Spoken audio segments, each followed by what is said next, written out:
대만이 발칵 뒤집혔습니다. 제발 무기 좀 팔아달라고 찾아간 한국에서 문전박대를 당했기 때문입니다. 국가 존망이 걸린 위기 속에서 미국에게 버려진 대만. 자칫하면 중국에게 먹힐 상황에서 지푸라기라도 잡는 심정으로 한국으로 향했죠. 하지만 한국의 반응은 너무나도 싸늘했습니다. 간첩이 득실되는 나라와 절대 거래 안 합니다. 대만의 애원에도 불구하고 단칼에 거절한 한국. 세계는 경악했습니다. 하지만 그 거절 뒤에는 아무도 몰랐던 한국의 소름 돋는 큰 그림이 숨겨져 있었습니다. 도대체 무슨 일이 있었던 걸까요? 한국이 대만을 문전박대한 진짜 이유, 지금 시작합니다. 지금 제 손에는 꼬깃꼬깃 구겨진 영수증 이면지 한 장이 들려 있습니다. 잉크가 번져 희미해진 글씨들, 그리고 거칠게 찢겨나간 모서리. 겉보기엔 그저 쓰레기통에나 처박혀야 할 폐지, 조각에 불과해 보일 겁니다. 하지만 이 보잘것없는 종이 쪼가리가 아니었다면 아마 대만이라는 나라는 지금쯤 지도에서 완전히 지워져 버렸을지도 모릅니다. 5년 전, 저는 대한민국을 돈만 밝히는 비열한 장사치라고 욕했습니다.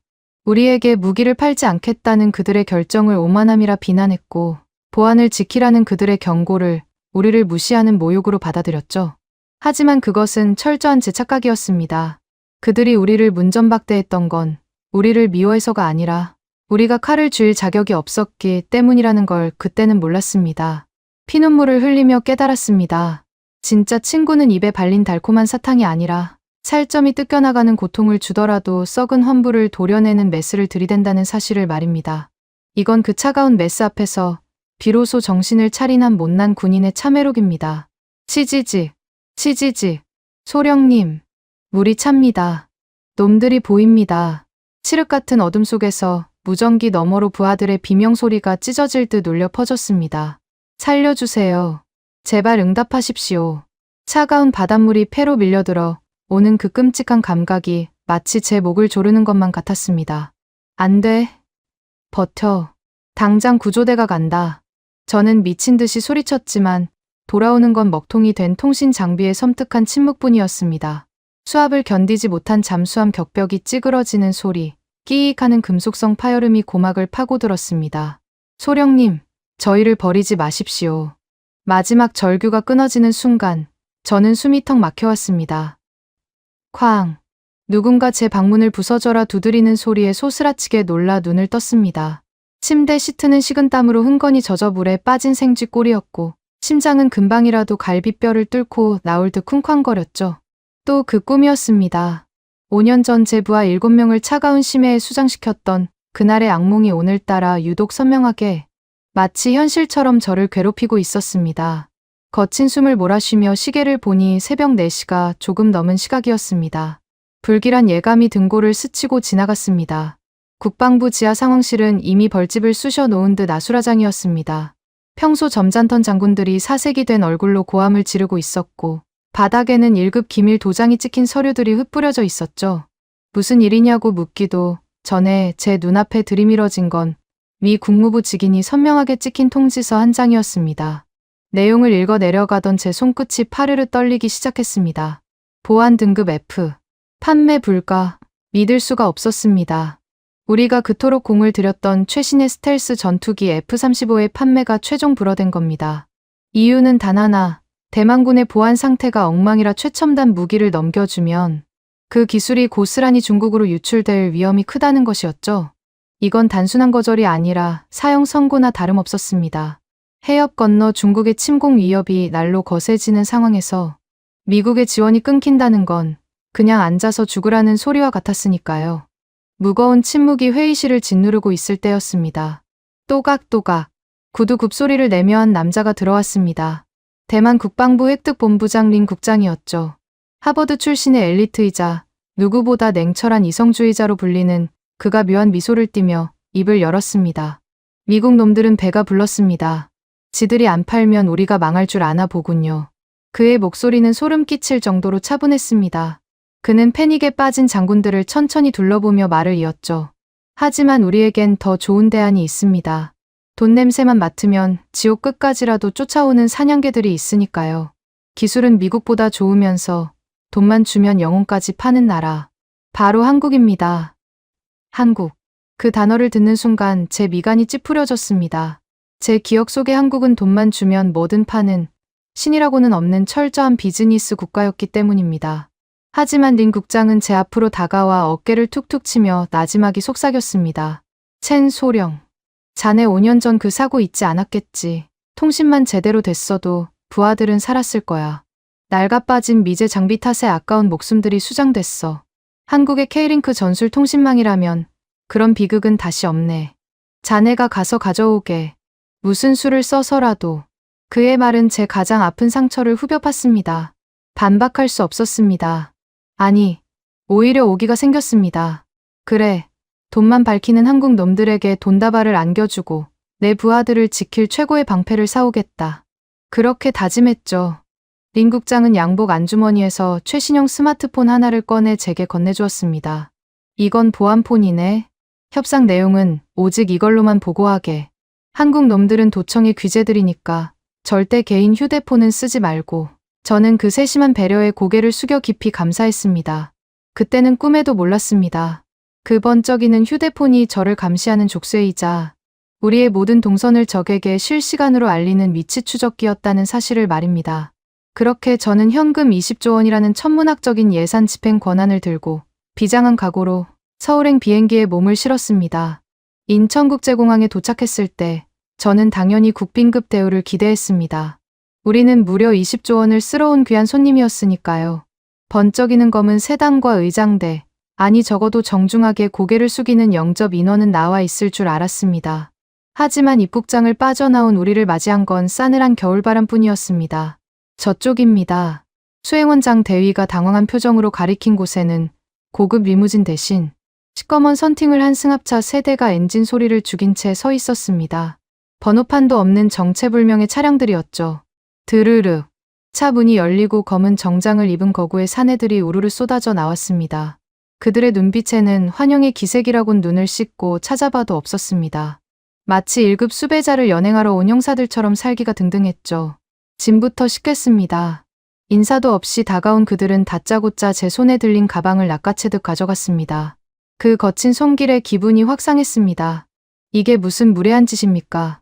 우린 대만 국방부 대표단입니다. VIP 의전은 어디 갔습니까? 제가 목소리를 높여 항의했지만 그들 중 리더로 보이는 남자는 저를 벌레 보듯 쳐다볼 뿐이었습니다. 그는 귀에 꽂은 이어마이크에 대고 짧게 한마디를 내뱉었습니다. 타깃 확보. 이동한다. 타깃이라니요. 그 순간 제 머릿속에서 날카로운 경고음이 울렸습니다. 이건 비즈니스 파트너를 대하는 태도가 아니었습니다. 마치 잠재적 범죄자나 위험한 스파이를 호송하는 매뉴얼 같았죠. 억지로 승합차 뒷좌석에 밀어 넣어진 저는 쿵하고 닫히는 문소리에 갇혀버렸습니다. 창밖으로 빠르게 지나가는 서울의 풍경을 보며 저는 이를 갈았습니다. 두고 보자 한국 놈들. 우리가 돈 보따리를 푸는 순간 너희들의 그 오만한 콧대를 반드시 꺾어놓고 말 테다. 감히 돈을 주겠다는 주인을 물려고 해. 차가운 가죽 시트의 감촉이 소름 끼치게 싫었습니다. 운전석과 뒷좌석 사이에는 두꺼운 격벽이 쳐져 있었고 우리는 어디로 가는지조차 알 수 없었습니다. 하지만 이것은 앞으로 닥쳐올 수모의 아주 작은 예고편에 불과하다는 걸 저는 미처 알지 못했습니다. 승합차는 도심을 가로질러 지도에도 나오지 않는 음침하고 깊은 지하 벙커를 향해 미친 듯이 질주하고 있었습니다. 검은 승합차가 멈춰 선 곳은 서울의 화려한 빌딩 숲이 아니었습니다. 차에서 내리자마자 훅 끼쳐오는 습하고 차가운 공기에 저절로 몸이 움츠러들었습니다. 콘크리트 벽으로 둘러싸인 지하 주차장 같은 곳이었는데 창문 하나 없이 오직 형광등 불빛만이 웅웅거리는 진동과 함께 그 음침한 공간을 비추고 있었죠. 안내를 맡은 요원들은 여전히 입을 굳게 다문 채 앞장섰습니다. 그들의 등 뒤를 따르는 제 발걸음은 도살장에 끌려가는 소처럼 무거웠습니다. 대한민국 방위사업청 지하 벙커. 이곳이 바로 우리가 20조 원이라는 막대한 돈을 쓰게 될 협상장이었습니다. 육중한 철문이 열리고 회의실 안으로 들어서자 마치 냉동 창고에 들어온 듯한 서늘한 기운이 피부를 찔렀습니다. 회의실 중앙에는 거대한 원탁이 놓여 있었고 그 맞은편에 한 남자가 앉아 있었습니다. 서지훈 팀장. 한국 측 협상 책임자라고 들었지만 그의 첫인상은 외교관이나 행정가보다는 산전수전 다 겪은 야전 사령관에 가까웠습니다. 곰 같은 덩치에 꽉 끼는 와이셔츠, 소매, 그리고 며칠은 감지 않은 듯한 헝클어진 머리칼. 그는 우리가 들어왔는데도 고개조차 들지 않고 눈앞에 모니터만 뚫어져라 응시하고 있었습니다. 반갑습니다. 대만 국방부에서 온 첸 소령입니다. 제가 먼저 다가가 손을 내밀었습니다. 비즈니스의 기본은 악수니까요. 하지만 그는 제 손을 보지도 않았습니다. 그저 키보드를 두드리는 손가락을 멈추지 않은 채 건조하게 내뱉을 뿐이었죠. 거기 앉으십시오. 시간 없으니까. 허공에 멈춘 제 손이 민망하게 떨렸습니다.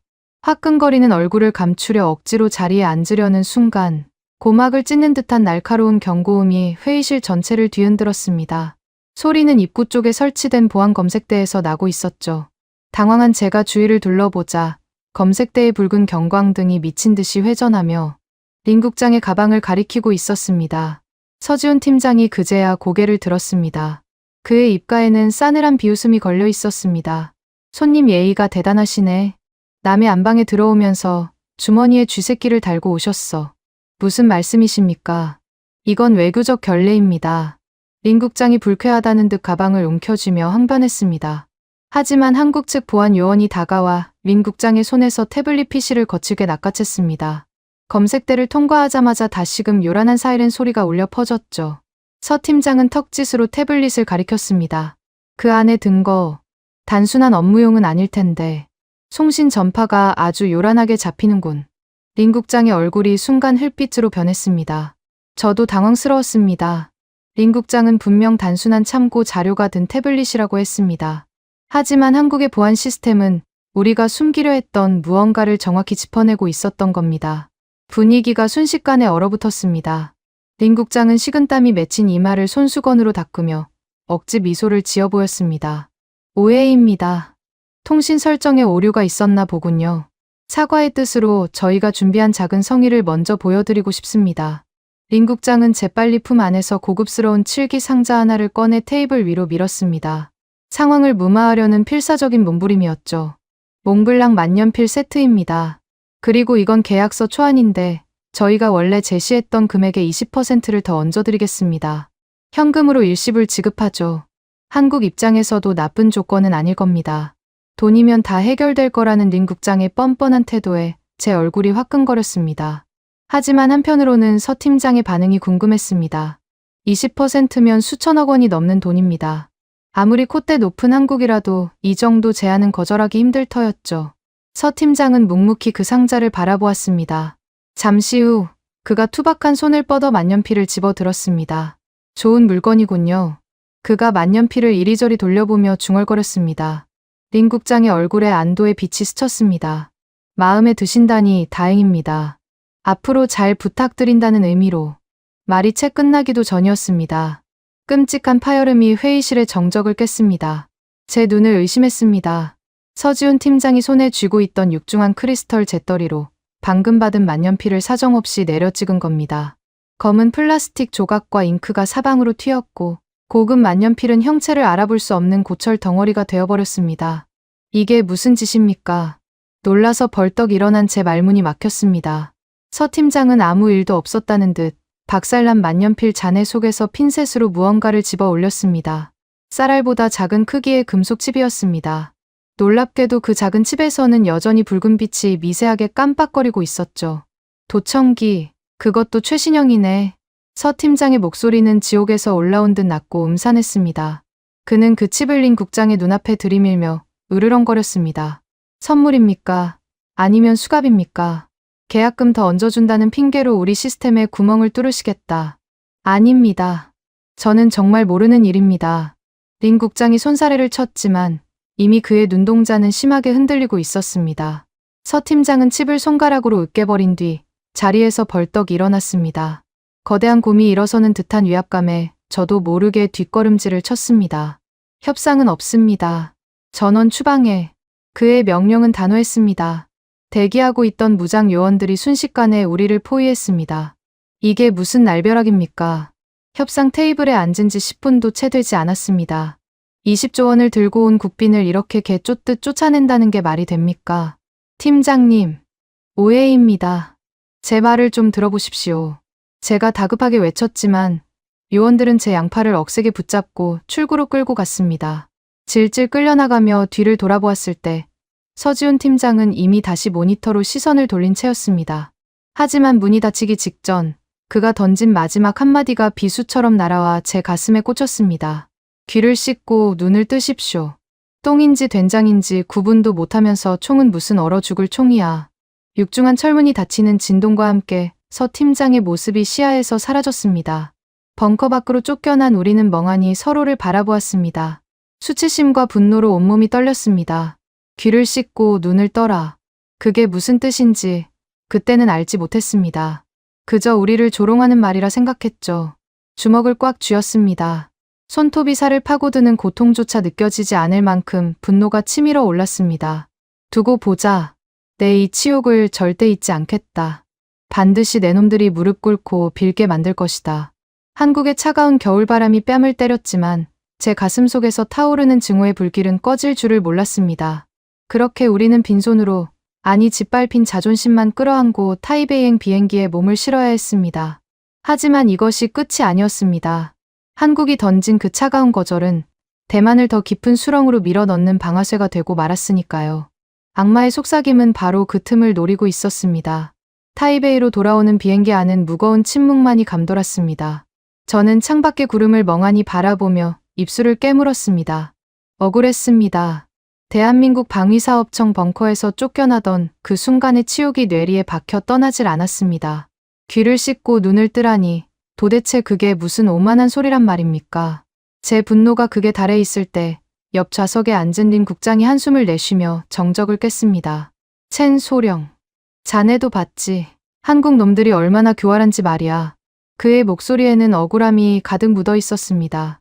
그는 넥타이를 거칠게 풀어 헤치며 이를 갈았습니다. 그 도청기 절대 우리 것이 아니야. 생각해보게. 내가 미치지 않고서야 적진 한복판에 들어가면서 그런 뻔한 수를 쓰겠나. 그건 한국 놈들이 미리 심어둔 거야. 협상을 결렬시키고 우리에게 책임을 뒤집어 씌우기 위한 자작극이라고. 그의 말은 묘한 설득력이 있었습니다. 그렇습니다. 상식적으로 생각하면 말이 안 되는 일이었습니다. 하버드 출신의 엘리트인 린 국장이 그런 허술한 실수를 할 리가 없었죠. 저는 서지훈 팀장의 그 싸늘한 눈빛을 떠올렸습니다. 처음부터 우리를 범죄자 취급하던 그 태도, 모든 것이 짜여진 각본처럼 느껴지기 시작했습니다. 맞습니다, 국장님. 그들은 처음부터 우리에게 무기를 팔 생각이 없었던 겁니다. 그러니 그런 더러운 함정을 팠겠지요. 제 맞장구에 린 국장의 입가에 희미한 미소가 스쳤다 사라졌습니다. 공항에 도착하자마자 우리는 또 한 번 놀랄 수밖에 없었습니다. 입국장 게이트 너머로 수백 명의 기자들이 카메라 플래시를 터뜨리며 몰려들었기 때문입니다. 평소 같으면 환영 인파였겠지만 이번엔 분위기가 달랐습니다. 국장님, 한국이 대만을 모욕했다는 게 사실입니까? 혈맹이라던 한국이 돈 때문에 우방을 벌였다는데 정부의 입장은 무엇입니까? 질문들은 날카로운 화살이 되어 쏟아졌습니다. 누군가가 벌써 정보를 흘린 게 분명했습니다. 린 국장은 당황한 기색 없이 마이크 앞에 섰습니다. 그는 비통한 표정으로 하지만 단호한 어조로 군중을 향해 외쳤습니다. 국민 여러분, 죄송합니다. 우리는 한국을 믿고 20조 원을 들고 갔지만 돌아온 건 조롱과 멸시뿐이었습니다. 그들은 우리의 안보 위기를 이용해 터무니없는 뒷돈을 요구했고 우리가 거절하자 누명을 씌워 쫓아냈습니다. 이것은 명백한 외교적 도발입니다. 그의 선동적인 연설은 기름을 부은 듯 타오르는 여론의 불을 질렀습니다. 다음 날 아침 국방부 집무실 창밖으로 내려다 보이는 광장은 반한 시위대로 가득 차 있었습니다. 태극기가 찢겨나가고 한국 제품들이 불타오르는 광경을 보며 저는 묘한 카타르시스를 느꼈습니다. 그래, 저 오만한 한국 놈들에게 본때를 보여줘야 해. 우리가 너희 없으면 망할 줄 아나 보지. 그때 회의실 문이 열리고 린 국장이 두툼한 서류 뭉치를 들고 들어왔습니다. 그의 표정은 비장했습니다. 첸 소령. 한국 놈들이 우리를 버렸다고 해서 우리가 주저앉을 순 없네. 여기를 보게. 그가 테이블 위에 펼친 것은 드래곤 아이라는 낯선 레이더 시스템의 제안서였습니다. 제3국을 통해 우에 도입할 수 있는 최신형 대공 레이더야. 성능은 한국의 K링크를 능가하는데 가격은 절반도 안 되네. 게다가 즉시 납품이 가능하다는군. 저는 의구심이 들었습니다. 그렇게 좋은 장비가 왜 여태껏 알려지지 않았을까 하는 생각이 스쳤기 때문입니다. 제가 서류를 꼼꼼히 훑어보자 불분명한 페이퍼 컴퍼니 이름들이 눈에 띄었습니다. 국장님, 이건 검증된 장비가 아닙니다.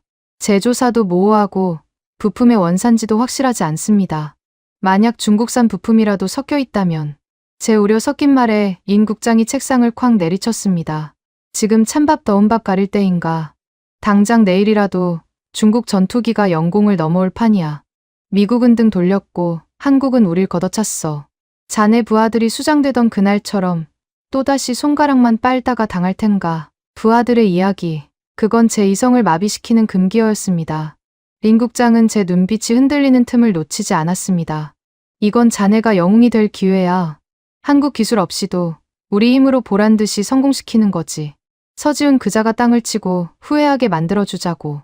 서지훈이 후회하게 만든다. 그 말은 달콤한 독배와도 같았습니다.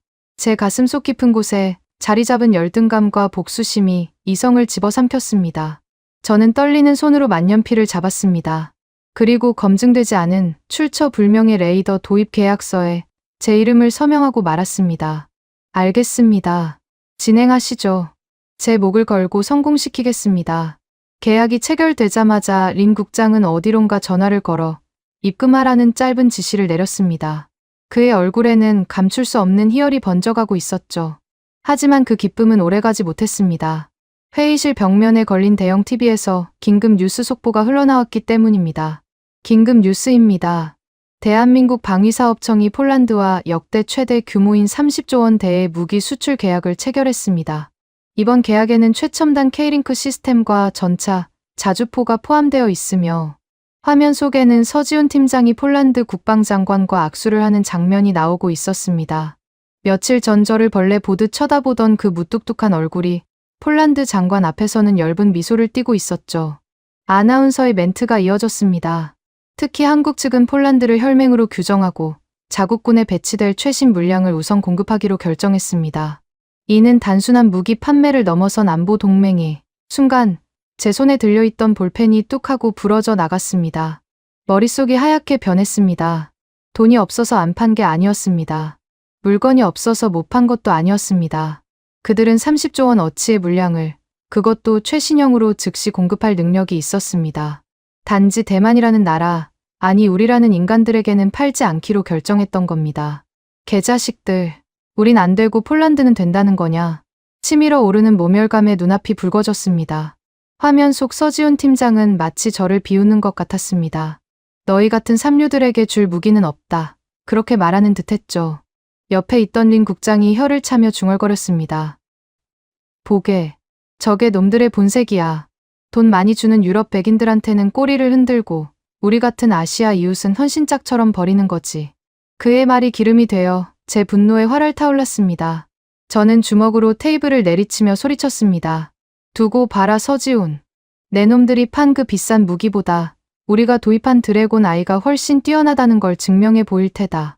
내 손으로 반드시 증명해서 내 놈이 내 앞에 무릎 꿇고 빌게 만들겠다. 그것은 잘못된 확신이었습니다. 아니, 파멸로 향하는 폭주 기관차의 출발 신호였습니다. 제 눈을 가린 분노와 열등감은 바로 눈앞에 입을 벌리고 있는 지옥의 구렁텅이를 보지 못하게 만들었습니다.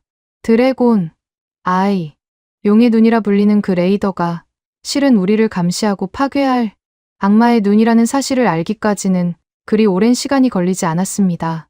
해발 2500m, 구름조차 발 아래 머무는 대만 최전방 레이더 기지의 바람은 살을 애는 듯 차가웠습니다. 하지만 제 등줄기에는 식은땀이 흐르고 있었습니다. 오늘은 우리가 한국의 도움 없이 독자적으로 도입한 드래곤 아이, 레이더 시스템이 처음으로 가동되는 날이었습니다.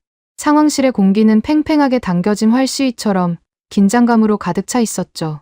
저는 팔짱을 낀 채 메인 스크린을 노려보았습니다. 이 거대한 모니터에 어떤 그림이 그려지느냐에 따라 제 운명은 물론 대만의 안보가 결정될 터였습니다. 시스템 가동합니다. 전원 투입. 오퍼레이터의 복창과 함께 웅장한 구동음이 상황실을 울렸습니다. 드래곤, 아이. 그 이름처럼 거대한 레이더가 천천히 회전하기 시작했고 까만 화면 위로 초록색 스캔 라인이 선명하게 그려지기 시작했습니다. 1초, 2초, 3초. 숨막히는 정적 속에서 첫 번째 데이터가 수신되었습니다. 탐지 성공. 반경 500km 내 모든 비행체 식별 완료. 좌표 오차 범위 제로입니다. 와, 상황실 내에서 환호성이 터져 나왔습니다. 화면에는 대만 해협을 지나는 민항기와 초계기들의 위치가 점점이 그리고 정확하게 표시되고 있었습니다. 한국의 K링크 시스템과 비교해도 손색이 없는, 아니 오히려 더 빠른 반응 속도였습니다. 제 입가에 회심의 미소가 번졌습니다. 보십시오, 국장님. 우리가 해냈습니다. 한국 놈들의 콧대를 꺾어버릴 수 있게 됐습니다. 함께 상황실을 찾은 린 국장도 만족스러운 표정으로 제 어깨를 두드렸습니다. 거 보게 첸 소령. 내 말이 맞지 않나. 비싼 돈 주고 한국산 살 필요 없었다니까. 이게 바로 자주국방이야. 저는 주먹을 불끈 쥐었습니다. 서지훈 팀장의 그 오만한 얼굴이 떠올랐습니다. 지금 이 장면을 그에게 보여주고 싶었습니다. 내가 쓰레기 취급했던 우리가 보란듯이 성공했다고 소리치고 싶었죠. 그렇게 시스템 가동 30분이 지날 때까지 모든 것은 완벽해 보였습니다. 아니, 완벽하다고 믿고 싶었습니다. 그 악몽이 시작되기 전까지는 말입니다. 소령님, 이상합니다. 갑자기 레이더 콘솔을 조작하던 오퍼레이터의 목소리가 떨려왔습니다. 무슨 일이야? 서북쪽 공역에서 미확인 비행체가 포착되었습니다. 중국군 제니10 전투기로 추정됩니다. 그런데 뭐, 침착하게 보고해. 그게, 숫자가 이상합니다. 제가 급히 콘솔로 다가가 화면을 들여다보았습니다. 분명 처음에는 붉은 점 하나가 찍혀 있었습니다. 중국군의 통상적인 영공 정찰 비행으로 보였죠. 그런데 그 순간 믿을 수 없는 일이 벌어졌습니다. 띠링, 띠링, 띠링. 경고음이 연달아 울리더니 화면 속의 붉은 점 하나가 둘이 넷으로, 넷이 16으로 순식간에 증식하기 시작했습니다. 마치 세포 분열을 하듯 레이더 화면을 뒤덮어가는 붉은 점들의 향연. 그것은 단순한 오류라고 하기에는 너무나 기이하고 공포스러운 광경이었습니다. 목표물 100개 돌파, 200개, 300개. 소령님, 레이더상으로는 중국 공군 전 병력이 우리 쪽으로 몰려오고 있습니다. 말이 되는 소리를 해. 중국 놈들이 전면전이라도 일으켰다는 거야. 제가 소리쳤지만 오퍼레이터는 공포에 질려 모니터에서 손을 떼고 뒷걸음질 쳤습니다. 아닙니다. 이건 유령입니다. 실제 육안 관측소에서는 아무것도 안 보인다고 합니다. 레이더만 미쳐 날뛰고 있습니다. 그때였습니다. 상황실의 메인 스피커에서 치지직거리는 잡음이 들려왔습니다. 통신 주파수가 혼선된 듯한 소리였죠. 통신반, 당장 잡음 잡아. 뭐 하는 거야? 하지만 통신 장교는 헤드셋을 집어 던지며 비명을 질렀습니다. 잡음이 아닙니다, 소령님. 이건 스피커의 볼륨이 저절로 올라갔습니다. 그리고 그 안에서 흘러나온 소리는 기계적인 잡음이 아니었습니다. 깔깔깔. 그것은 사람의 웃음소리였습니다. 아니, 사람의 목소리를 흉내낸 기계음이 기괴하게 비틀린 소름 끼치는 조소였습니다. 수백 명의 어린아이들이 동시에 비웃는 듯한 그 소리가 상황실 전체를 쩌렁쩌렁 울렸습니다. 등골이 오싹해지며 온몸에 털이 곤두섰습니다. 이것은 단순한 고장이 아니었습니다. 누군가 우리 시스템을 가지고 놀고 있는 것이었습니다. 소령님, 장 대위님기입니다. 긴급 구조 요청이 들어왔습니다. 심장이 덜컥 내려앉았습니다. 오늘 새 레이더의 성능 시험을 위해 초계 비행을 나간 파일럿이 바로 제 오른팔인 장 대위였습니다. 연결해. 스피커로 돌려. 메이데이, 메이데이. 여기는 독수리 하나. 계기판이 먹통이다. 조종불능, 조종불능. 장 대위의 다급한 목소리가 스피커를 뚫고 나왔습니다. 5년 전 바닷물 속에서 죽어가던 부하들의 목소리가 겹쳐 들렸습니다. 안 돼. 이번엔 안 돼. 장 대위. 침착해. 수동으로 전환하고 고도를 높여. 제가 마이크를 잡고 고함을 질렀습니다. 하지만 돌아오는 대답은 절망적이었습니다. 안 됩니다. 기체가 말을 안 듣습니다. 누군가 밖에서 조종하는 것 같습니다. 좌표가 바다로 향하고 있습니다. 으악. 장 대위. 대답해. 장 대위. 소령님. 죄송합니다. 딸아이를. 제 딸을 부탁드. 쾅. 끔찍한 폭발음과 함께 통신이 끊겼습니다. 상황실에 죽음 같은 정적이 감돌았습니다. 제 손에서 마이크가 힘없이 떨어져 나갔습니다. 다리가 후들거려 서 있을 수조차 없었습니다. 5년 전의 악몽이, 아니 그보다 더 끔찍한 현실이 제 눈앞에서 재현된 겁니다. 한국의 경고를 무시하고 내 자존심을 세우겠다고 들여온 이 고철 덩어리가 내 가장 아끼는 부하를 또다시 죽음으로 몰아넣은 것입니다.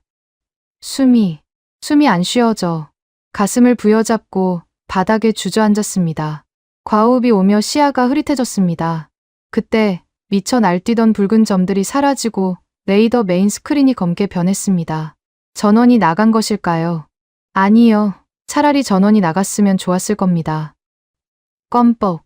검은 화면 중앙에 핏빛처럼 붉은 글씨가 천천히 떠올랐습니다. 니 하오. 중국어 인사말. 그것은 우리를 향한 인사가 아니었습니다.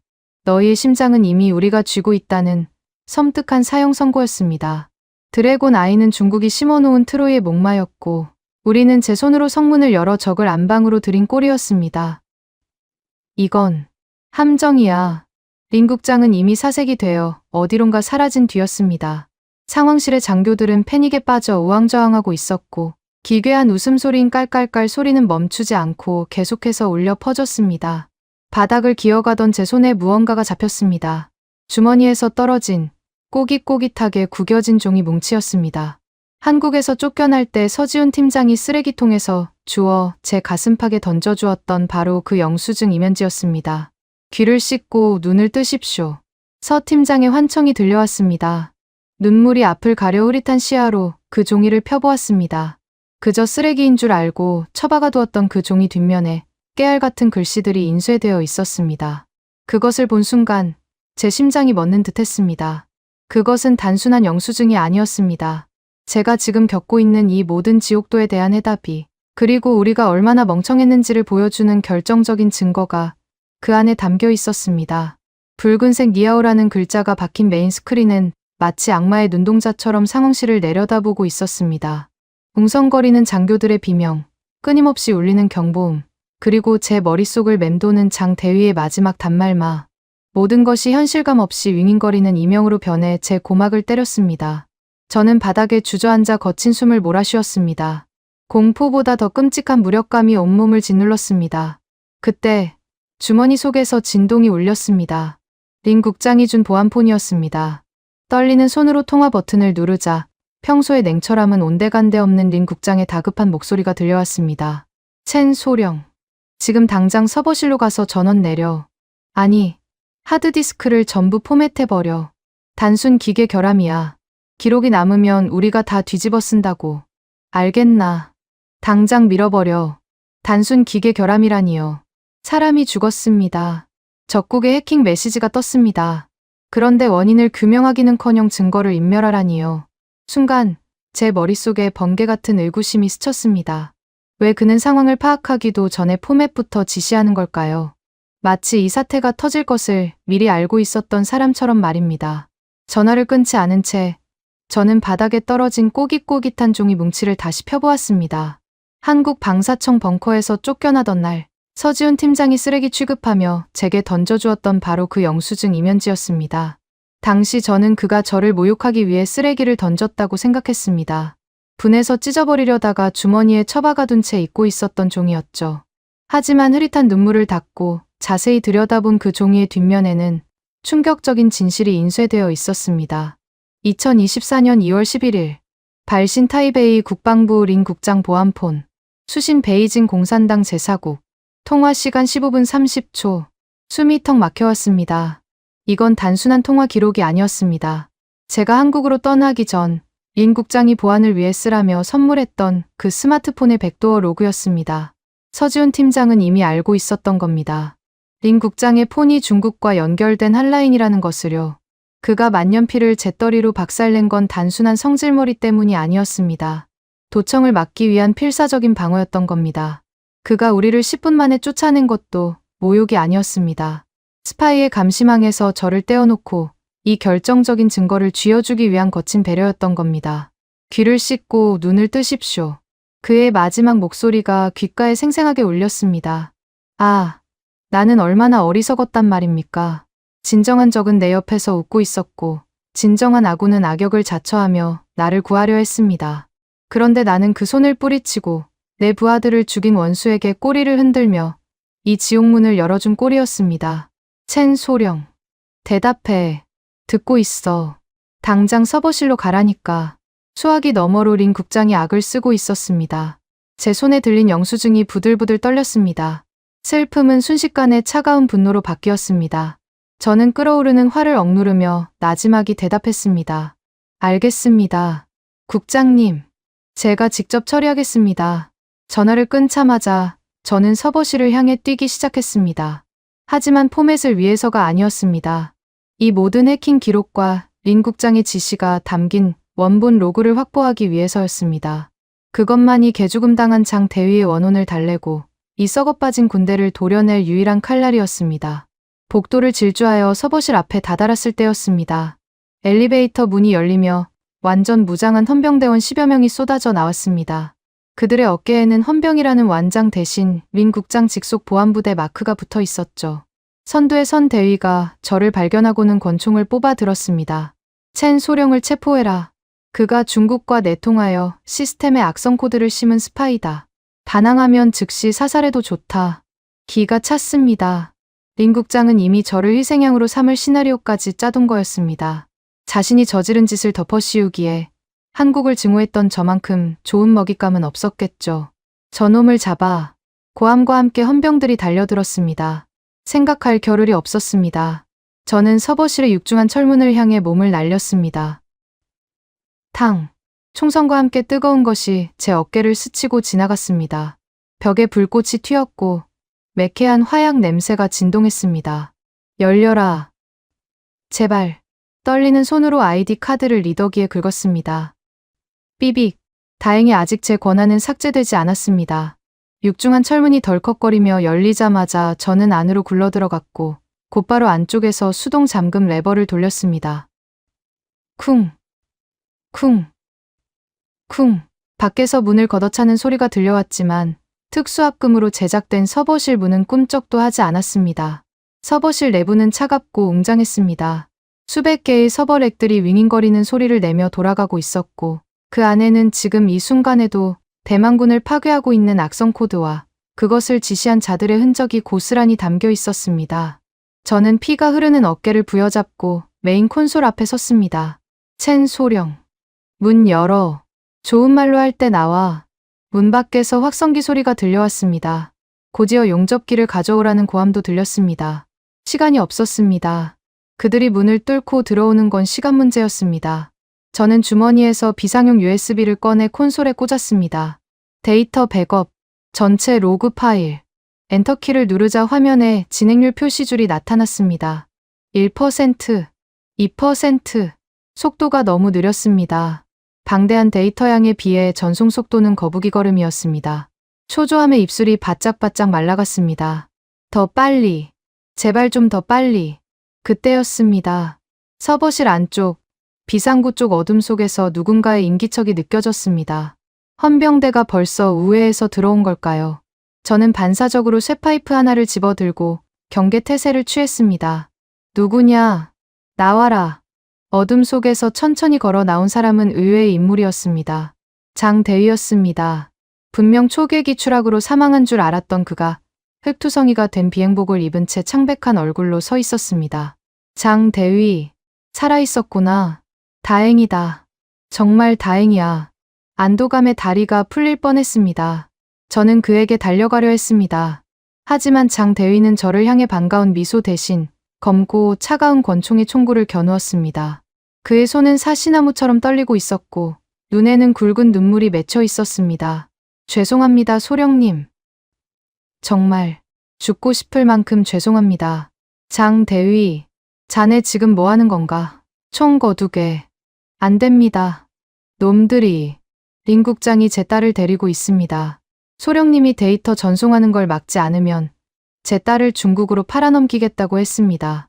하늘이 무너지는 것 같았습니다. 린 국장이라는 작자는 정말 인간이 아니었습니다. 부하의 목숨을 담보로 가장 믿을 수 있는 동료를 적으로 만들다니요. 밖에서는 용접기의 불꽃이 문틈을 파고들고 있었고 안에서는 제 오른팔이 저를 겨누고 있었습니다. 사면초가, 독 안에 든 쥐, 그 어떤 말로도 설명할 수 없는 절망적인 상황이었습니다. 백업 진행률은 이제 겨우 30%를 넘어가고 있었습니다. 장 대위의 검지 손가락이 방아쇠에 서서히 힘을 주고 있었습니다. 비키십시오, 소령님. 컴퓨터 부수겠습니다. 제발, 저를 살인자로 만들지 마십시오. 그의 절규 섞인 외침에 가슴이 찢어질 듯 아팠습니다.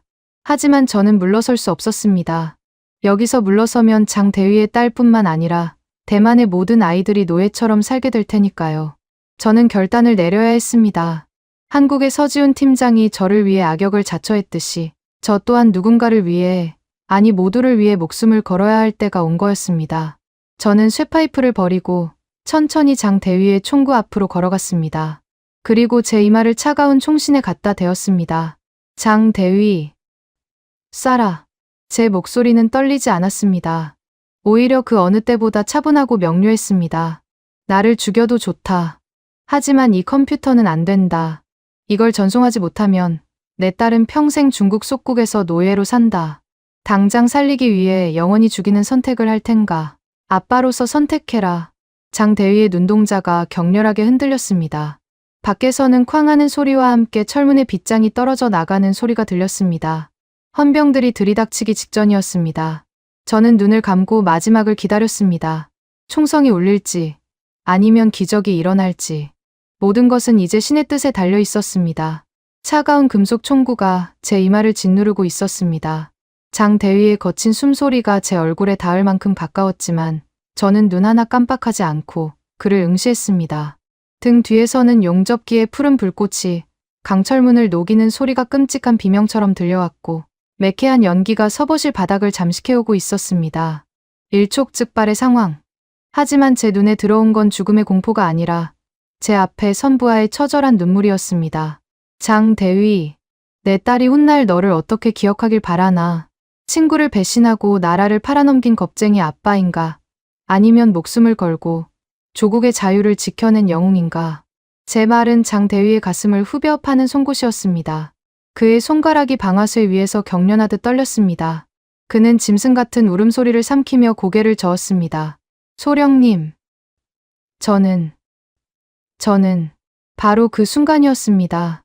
등 뒤에 철문이 굉음을 내며 뜯겨 나갔습니다. 자욱한 연기 속으로 방독면을 쓴 헌병대원들이 난입했습니다. 손들어. 움직이면 쏜다. 그들의 총구는 정확히 저를 향하고 있었습니다. 이제 끝이구나 싶은 찰나 믿을 수 없는 일이 벌어졌습니다. 제 이마를 겨누고 있던 장 대위의 권총이 번개처럼 방향을 틀었습니다. 엎드리십시오, 소령님. 장 대위의 고함과 동시에 그의 총이 불을 뿜었습니다. 헌병대를 향한 사격이었습니다. 갑작스러운 반격에 당황한 헌병들이 주춤하며 엄폐물 뒤로 몸을 숨겼습니다. 어서 하십시오. 제가 맡겠습니다. 장 대위는 서버렉을 방패 삼아 응사하며 제게 소리쳤습니다. 딸을 인질로 잡힌 아비의 분노가 서린 처절한 사격이었습니다. 저는 그 틈을 놓치지 않았습니다. 바닥을 굴러 메인 콘솔로 다가갔습니다. 백업은 아직 50%. 시간이 부족했습니다. 이대로는 파일 전송이 끝나기도 전에 우리가 벌집이 될 게 뻔했습니다. 다른 방법이 필요했습니다. 그때 콘솔 옆에 놓인 비상 방송용 마이크가 눈에 들어왔습니다. 정군 비상 주파수. 버튼 하나만 누르면 대만 전역의 부대와 작전 차량, 심지어 해상의 함정까지 모든 무전기로 목소리를 송출할 수 있는 장치였습니다. 저는 떨리는 손으로 마이크를 잡고 주머니에 있던 보안폰의 오디오 잭을 콘솔에 연결했습니다. 이건 도박이다. 하지만 해볼 만한 가치가 있어. 저는 심호흡을 한번 하고 린 국장의 통화 녹음 파일을 재생 목록에 올렸습니다. 그리고 정군 송출 버튼을 힘껏 눌렀습니다. 사격 중지.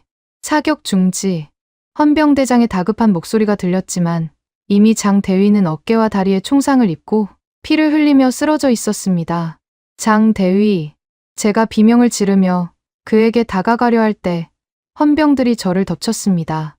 차가운 바닥에 얼굴이 처박혔고 등 뒤로 억센 군홧발이 짓누르는 고통이 전해졌습니다. 체포해. 반역자 놈들이다. 헌병대장이 제 머리에 총을 겨누며 으르렁거렸습니다. 하지만 저는 피 묻은 입술을 비틀어 웃어 보였습니다. 과연 그럴까? 지금 내 무전기에서 무슨 소리가 나오는지 잘 들어봐라. 그 순간 서버실의 스피커는 물론 헌병들의 개인 무전기, 그리고 대만 전역의 모든 군 통신망에서 찢어지는 듯한 잡음과 함께 익숙한 목소리가 흘러나오기 시작했습니다. 린 국장입니다. 베이징 지부 연결 바랍니다. 헌병대장의 동공이 지진이라도 난 듯 흔들렸습니다. 그것은 그들이 모시는 최고 사령관, 린 국장의 육성이었습니다. 네, 드래곤 아이 시스템에 백도어를 심었습니다. 한국 놈들이 심은 것처럼 위장했으니 의심받을 일은 없습니다. 네, 물론입니다. 30분 뒤에 좌표 코드를 넘기겠습니다. 대만군 방공망이 무력화되는 순간 진입하시면 됩니다. 대가는 약속하신 대로 스위스 계좌로 적나라한 매국 행위의 증거가 전파를 타고 대만 전역으로 퍼져나갔습니다. 전방의 탱크 안에서, 해안 초소에서, 그리고 전투기 조종석에서 군인들은 귀를 의심했습니다. 나라를 지키는 방패인 줄 알았던 레이더가 실은 적을 불러들이는 초인종이었고 그 버튼을 누른 자가 바로 자신들의 지휘관이었다는 사실에 정군은 경악했습니다. 서버실의 공기가 순식간에 바뀌었습니다. 저를 짓누르던 군홧발에 힘이 빠졌습니다. 헌병대장은 무전기를 멍하니 바라보며 뒷걸음질 쳤습니다. 이게 무슨, 들었나? 이게 너희가 목숨 걸고 지키려던 상관의 실체다. 저는 바닥을 짚고 비틀거리며 일어났습니다. 헌병들은 더 이상 저를 제지하지 못했습니다. 그들의 눈빛은 혼란을 넘어 극심한 배신감으로 이글거리고 있었습니다. 저는 피를 흘리며 쓰러진 장 대위에게 기어갔습니다. 다행히 숨은 붙어 있었습니다. 소령님, 해내셨군요. 장 대위가 가쁜 숨을 몰아쉬며 희미하게 웃었습니다. 저는 셔츠를 찢어 그의 상처를 지혈하며 고개를 끄덕였습니다. 자네 덕분이야. 자네가 아니었다면 불가능했어. 그때였습니다. 상황실 밖 복도에서 웅성거리는 소리와 함께 다급한 발소리가 들려왔습니다. 린 국장이 사색이 된 얼굴로 뛰어들어왔습니다. 그는 방송을 듣고 사태를 수습하러 온 것이 분명했습니다. 하지만 상황은 이미 그의 통제를 벗어난 뒤였습니다. 이게 무슨 짓이야? 첸 소령. 당장 방송 꺼. 이건 조작이야. 딥페이크라고. 린 국장이 악을 쓰며 콘솔 쪽으로 달려들었습니다. 하지만 그의 앞을 가로막은 건 제가 아니었습니다. 방금 전까지 저에게 총을 겨눴던 헌병대장이었습니다. 비키게. 내가 직접 끄겠네. 린 국장이 헌병대장을 밀치려 했지만 대장은 꿈쩍도 하지 않았습니다. 오히려 그는 천천히, 아주 천천히 자신의 권총을 들어 올려 린 국장의 가슴을 겨누었습니다. 국장님. 아니, 린 간첩. 움직이지 마십시오. 자네 미쳤나? 나는 자네 상관이야. 제 상관은 국가를 지키는 군인이지 나라를 팔아먹는 장사치가 아닙니다. 철컥. 장전되는 소리가 서버실의 정막을 갈랐습니다. 린 국장은 그제야 사태를 파악하고 털썩 주저앉았습니다. 그의 눈동자에는 권력의 정점에서 나락으로 떨어진 자의 공포가 가득했습니다. 저는 장 대위를 부축해 일으키며 그 추악한 광경을 지켜보았습니다. 끝났다. 린 국장. 제가 나지막이 말했습니다. 당신이 한국을 돈만 밝히는 장사치라고 비웃었지. 하지만 그들은 적어도 동맹을 팔아먹진 않았어. 진짜 장사치는 바로 당신이었군. 린 국장은 고개를 떨구었습니다. 헌병들이 그를 거칠게 일으켜 세워 끌고 나갔습니다. 복도 너머에서는 만세 소리와 함께 린 국장의 체포를 외치는 장병들의 함성이 파도처럼 밀려오고 있었습니다. 길고 길었던 밤이 끝나가고 있었습니다. 하지만 제 마음은 후련하기보다 무거웠습니다. 우리는 스파이를 잡았지만 남은 건 고철이 된 장비와 무너진 신뢰뿐이었습니다. 나라를 지킬 힘이 없는 평화가 얼마나 위태로운지 저는 뼈저리게 느끼고 있었습니다. 창밖으로 빗줄기가 쏟아지기 시작했습니다. 모든 오물이 씻겨 내려가길 바라는 듯 거센 폭우였습니다. 저는 부상당한 장 대위를 의무대로 보낸 뒤 비틀거리는 걸음으로 건물을 나섰습니다. 제가 가야 할 곳은 집이 아니었습니다. 염치 없고 뻔뻔하지만 지금 당장 무릎 꿇고 빌어야 할 상대가 있었습니다. 그들이 있는 곳, 대한민국 대사관으로 향하는 제 발걸음 위로 차가운 비가 하염없이 쏟아져 내렸습니다. 하늘이 뚫린 듯 쏟아지는 폭우가 제 온몸을 때렸습니다. 마치 하늘이 제 어리석음을 꾸짖는 매질 같았습니다.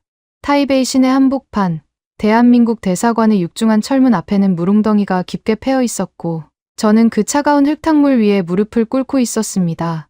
우산도, 우비도 없었습니다. 제복은 이미 물에 젖어 천근만근 무거웠고 빗물에 섞인 진흙이 얼굴을 뒤덮었지만 닦아낼 생각조차 하지 않았습니다. 지나가던 시민들이 수군거리고 대사관 경비원들이 나와서 돌아가라고 소리쳤지만 저는 망부석처럼 꼼짝도 하지 않았습니다. 제발, 한 번만 만나주십시오. 서지훈 팀장님을 뵙게 해주십시오. 제 목소리는 빗소리에 묻혀 초라하게 흩어졌습니다. 하지만 멈출 수 없었습니다. 제 자존심 따위는 이제 중요하지 않았습니다. 지금 이 순간에도 대만의 방공망은 구멍 뚫린 채 방치되어 있었고, 제 부하들은 불안에 떨고 있었습니다. 제가 저지른 죄를 씻을 수만 있다면, 이 자리에서 밤을 새워도, 아니 돌이 되어 죽어도 상관없다는 심정이었죠. 1시간, 2시간, 빗줄기는 더욱 거세졌고, 저체온증으로 온몸이 사시나무처럼 떨려왔습니다. 치아가 딱딱 부딪히고 의식이 흐릿해질 무렵이었습니다. 빗속을 뚫고 검은색 세단 한 대가 대사관 정문 앞에 미끄러지듯 멈춰 섰습니다. 헤드라이트 불빛이 눈부시게 쏟아졌고 뒷좌석 문이 열리며 누군가 내렸습니다. 또각또각 빗소리 사이로 구두 굽소리가 가까워지더니 쏟아지던 비가 뚝 그쳤습니다. 고개를 들어보니 제 머리 위로 커다란 검은 우산이 씌워져 있었습니다. 꼴이 이게 뭡니까? 대만 군인의 자존심은 어디다 팔아먹었습니까? 익숙한 목소리, 서지훈 팀장이었습니다. 그는 무표정한 얼굴로 저를 내려다보고 있었습니다. 그를 보자마자 참았던 서름과 죄책감이 복받쳐 올랐습니다. 저는 젖은 바짓단을 붙잡고 오열했습니다. 팀장님, 제가 틀렸습니다. 우리가 오만했습니다. 한국을 모욕하고 당신들의 진심을 짓밟았습니다. 제발 우리를 도와주십시오. 무기가 필요합니다. 중국 놈들을 막을 시스템이 필요합니다. 제 애원에도 서 팀장은 한동안 말이 없었습니다. 그는 묵묵히 제 어깨를 적시는 비를 막아주며 한숨을 내쉬었죠. 일어나십시오. 보는 눈이 많습니다. 그가 거친 손길로 저를 일으켜 세웠습니다.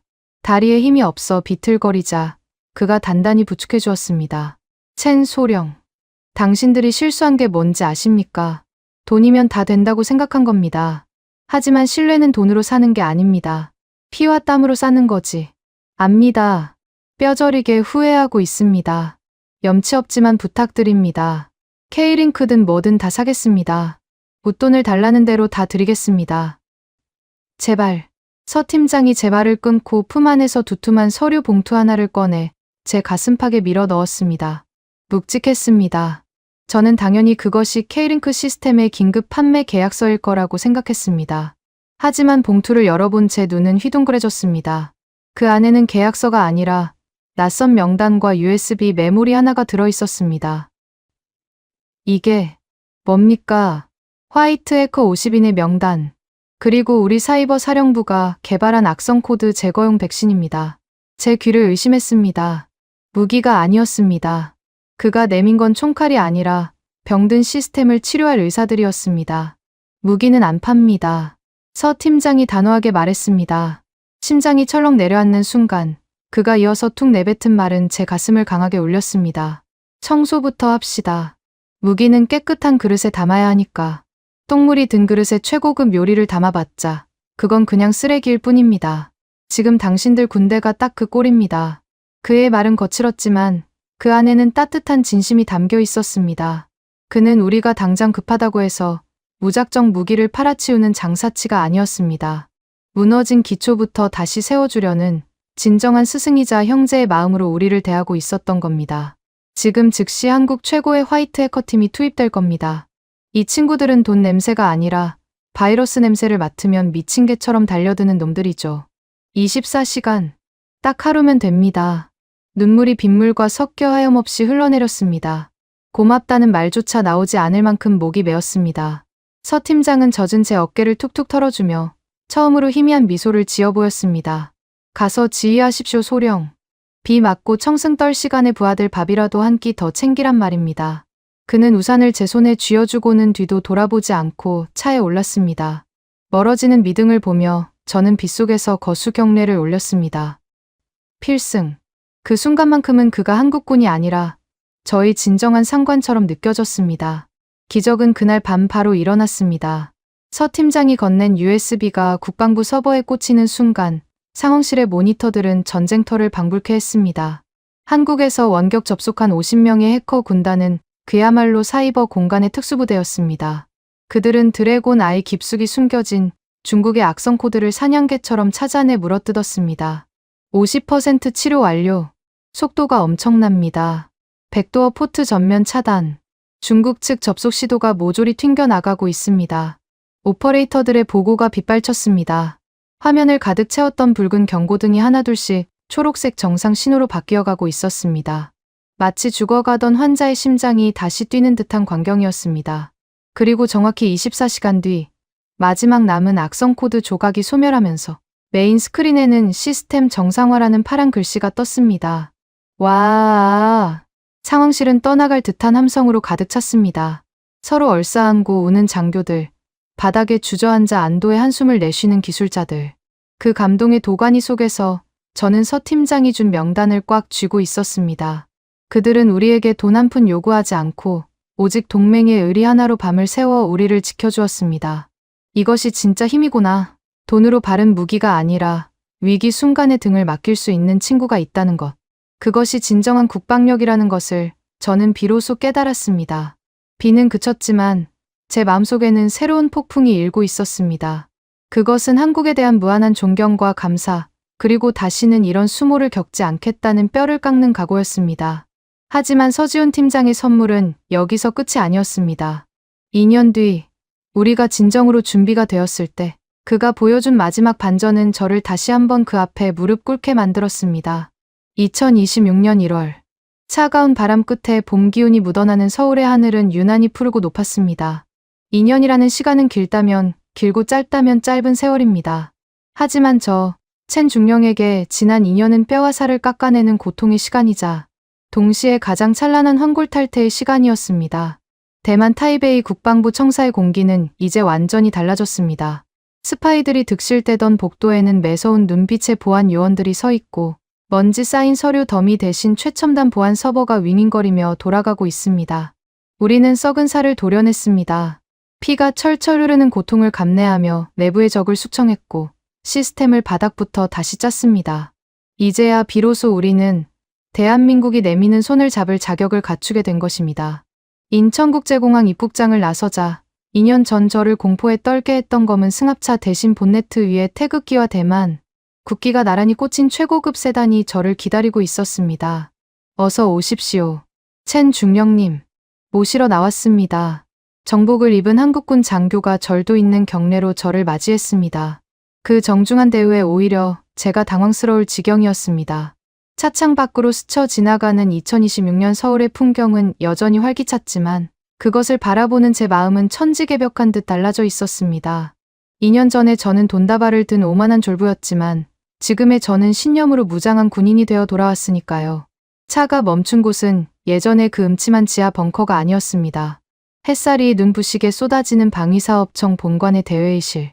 그곳에서 서지훈 팀장이 저를 기다리고 있었습니다. 그는 2년 전보다 흰머리가 조금 더 늘어 보였습니다. 하지만 호랑이 같은 그 눈빛만은 여전히 형형하게 살아 저를 꿰뚫어 보고 있었죠. 오랜만입니다. 중령 진급하셨더군요. 축하합니다. 서 팀장이 먼저 손을 내밀었습니다. 투박하고 거친 굳은 살이 박힌 그 손을 맞잡는 순간 가슴 속에서 뜨거운 것이 울컥 치밀어 올랐습니다. 다 팀장님 덕분입니다. 팀장님이 아니었다면 저는 아직도 무엇이 중요한지 모르는 멍청이였을 겁니다. 제 말에 그는 피식 웃으며 자리를 권했습니다. 빈말은 됐고 본론으로 들어갑시다. 가져온 제안서는 검토해봤습니다. 저는 긴장된 마음으로 자세를 고쳐 앉았습니다. 이번에야말로 한국의 최신 무기 체계를 도입해야 했습니다. 중국의 위협은 이제 코앞까지 닥쳐왔고 우리는 더 이상 지체할 시간이 없었으니까요. 저희가 원하는 건 K링크 버전 2와 장거리 미사일 요격 시스템입니다. 예산은 충분히 확보했습니다. 다만 제가 말끝을 흐리자 서 팀장이 눈썹을 꿈틀거렸습니다. 다만 뭐죠? 아시다시피 전 세계가 한국 무기를 사려고 줄을 서 있지 않습니까? 지금 주문하면 최소 2, 3년은 기다려야 한다고 들었습니다. 하지만 저희 사정이 급박합니다. 웃돈을 얼마든지 더 드릴 테니 최대한 납기를 당겨주실 수 있는지. 통상적으로 첨단 무기는 주문 제작 방식이라 계약 후 인도까지 수년이 걸립니다. 저는 그 기간을 단축하기 위해 무릎이라도 꿇을 각오가 되어 있었습니다. 서지훈 팀장은 아무 말 없이 서류철 하나를 제 앞으로 쓱 밀었습니다. 납기라. 글쎄요. 계약서 5조항을 한번 읽어보시죠. 저는 떨리는 손으로 계약서를 펼쳤습니다. 깨알 같은 조항들 사이에서 5조항을 찾은 제 눈이 휘둥그레졌습니다. 제5조, 인도 시기, 본 계약 체결 즉시 48시간 이내에 부산항에서 선적을 완료한다. 48시간이라니요. 이게 무슨 말씀이십니까? 재고가 있다는 겁니까? 믿을 수 없었습니다. 전 세계가 돈 보따리를 싸 들고 와도 못 사는 한국산 무기가 창고에 쌓여 있다니요. 제 놀란 표정을 보며 서 팀장이 찻잔을 내려놓고 담담하게 입을 열었습니다. 2년 전, 2024년 겨울 기억합니까? 당신들이 그 가짜 레이더, 드래곤 아이 계약할 때 말입니다. 그때 우리 공장에서는 이미 대만으로 보낼 물량을 만들고 있었습니다. 네. 하지만 그때는 계약이 결렬되지 않았습니까? 그럼 그 물건들을 다른 나라에 팔지 않았습니다. 폴란드가 달라고 했고 사우디가 2배 값을 주겠다고 했지만 안 팔았습니다. 창고 구석에 먼지가 쌓이도록 그냥 뒀습니다. 머리를 한 대 얻어맞은 듯 멍해졌습니다. 30조 원이 넘는 거액의 물건을 사겠다는 사람들을 다 물리치고 2년 동안이나 창고에 묵혀두었다니요. 이건 상식적인 비즈니스가 아니었습니다. 막대한 보관료와 유지비, 그리고 기회비용을 생각하면 미친 짓이나 다름없었습니다. 도대체 왜 그러신 겁니까? 우리가 영영 안 돌아올 수도 있었지 않습니까? 제 물음에 서 팀장은 의자 깊숙이 몸을 기대며 창밖의 먼 하늘을 바라보았습니다. 그날 밤, 비 내리는 대사관 앞에서 당신 눈을 봤습니다. 쪽팔린 줄 알고 무릎 꿇을 용기가 있는 군인이더군요. 그런 지휘관이 있는 군대라면 반드시 정신 차리고 돌아올 거라 믿었습니다.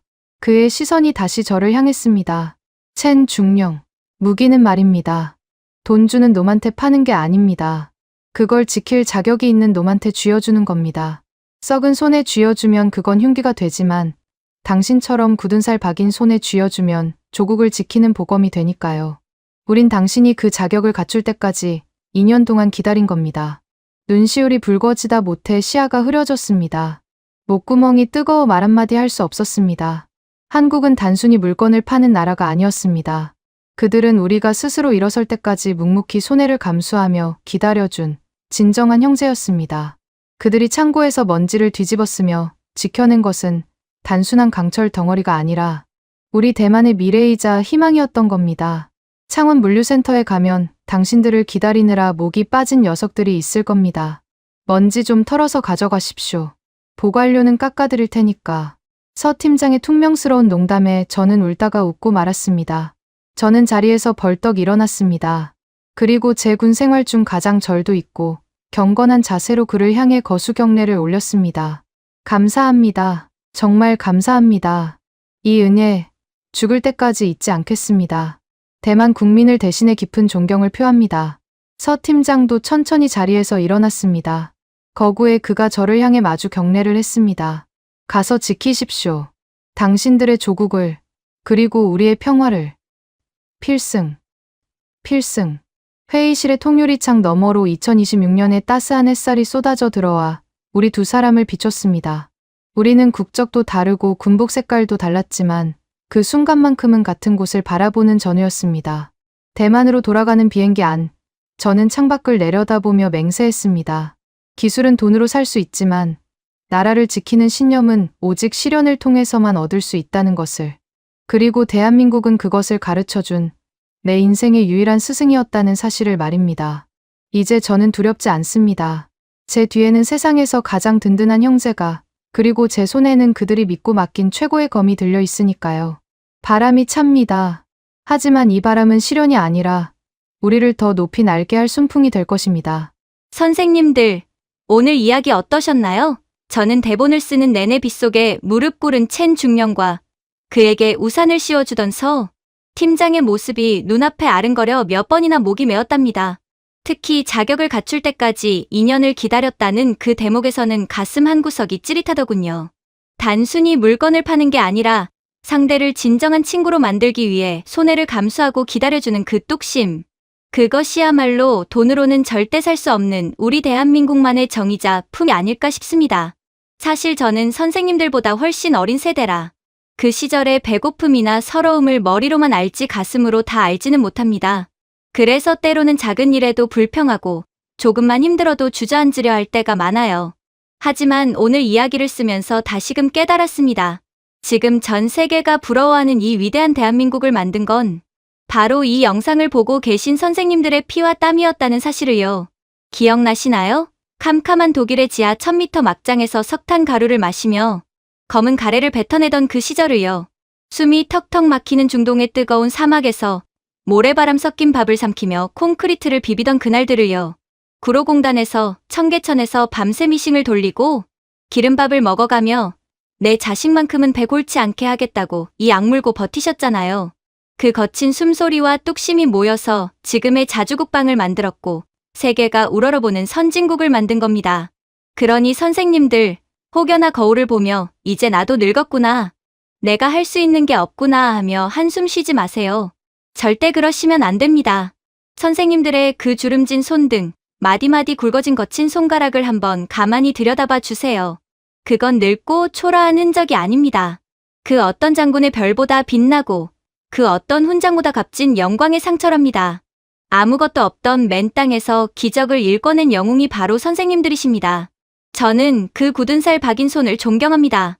저는 앞으로도 선생님들의 곁에서 재롱도 떨고 때로는 가슴 뜨거운 이야기를 전해드리는 든든한 말동무가 되겠습니다. 적적한 밤, 잠이 오지 않는 새벽에 언제든 찾아오세요. 제가 늘 이 자리에서 기다리고 있겠습니다. 요즘 날씨가 제법 쌀쌀합니다. 겨울바람이 아직 매서우니 외출하실 때는 목도리 꼭 챙기시고 빙판길 조심하셔야 해요. 감기 걸리면 입맛도 없으실 텐데 따뜻한 국물에 밥 한 술이라도 든든하게 챙겨 드셔야 합니다. 건강이 최고라는 거 누구보다 잘 아시잖아요. 아프지 마시고 오래오래 제 곁에 계셔주세요. 오늘 이야기가 선생님의 마음에 작은 위로가 되었다면 화면 아래에 있는 엄지손가락 모양 좋아요 한번 꾹 눌러주세요. 돈 드는 거 아니거든요. 구독 버튼도 한번 눌러두시면 제가 올리는 이야기를 가장 먼저 받아보실 수 있답니다. 댓글도 편하게 남겨주세요. 로그인하는 게 복잡하면 안 하셔도 괜찮습니다. 타자가 느려 오타가 나도 괜찮아요. 잘 봤다. 그 짧은 한마디면 저는 춤을 출 만큼 기쁘답니다. 존경하고 감사하고 사랑합니다. 지금까지 여러분의 영원한 말동무, 감동을 더하다였습니다. 세계를 놀라게 한 대한민국, 다음 영상에서도 계속됩니다. 지금까지 여러분의 영원한 말동무, 감동을 더하다였습니다. 세계를 놀라게 한 대한민국, 다음 영상에서도 계속됩니다.